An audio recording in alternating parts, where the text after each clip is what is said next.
জয়ন্ত মলুৱাৰ কথা মই পিছত কম দিয়ক এইটো ভ্যালু নাইকিয়া মানুহ এইটো থাৰ্ড ক্লাছ ভ্যালু নাইকিয়া সিন্ডিকেট মাষ্টৰ জীৱনত কিবা এটা পাইছে কাৰোবাৰ অনুগ্ৰহত ভৰিত ধৰি এই মানুহটোৰ বিষয়ে মই ইমান কথা কৈ থাকিবলৈ মন নাই ইমান সাব ষ্টেণ্ডাৰ্ড মানুহ আজি চিফ মিনিষ্টাৰ উত্তৰটো দিছো মই খালি এটা বস্তুত ব্যক্তিব্যস্ত মই সঁচাকৈ কৈছো আপোনালোকক এটা বস্তুত ব্যক্তিব্যস্ত মই অসমৰ এটা নতুন মডেল হিচাপে কাজিৰঙা অৰ্কিড পাৰ্কখন বনাইছিলো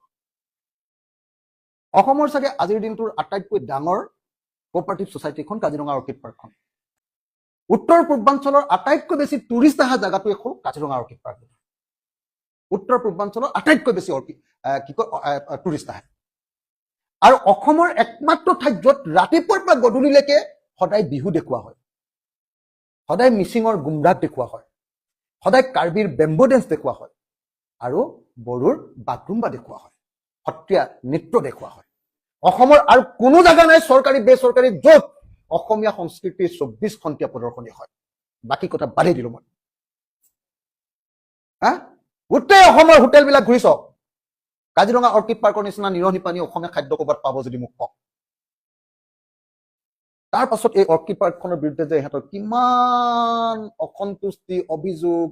মই সেইকাৰণে সদায় কৈ থাকো বোলো অৰ্কিড পাৰ্কখন লৈ লো তহঁতি ভাবিছ চাগে মই তাৰ পৰা পইচা পাওঁ অৰ্কিড পাৰ্কখনৰ পৰা পইচা নাপাওঁ জিএছটি ফাঁকি মৰাটো বাদেই দিয়ক দৰমহা দিবলৈকে পইচা নোজোৰে প্ৰত্যেক বছৰে ছেপ্টেম্বৰ অক্টোবৰ আৰু আগষ্ট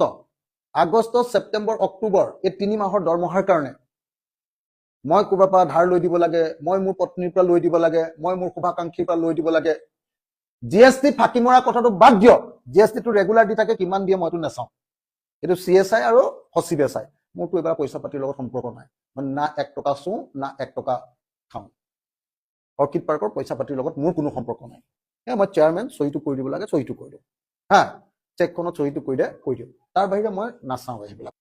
এইখনক লৈ যিমান অসন্তুষ্টি মই হিমন্তক যদি লাগে হিমন্তকে দি দিওঁ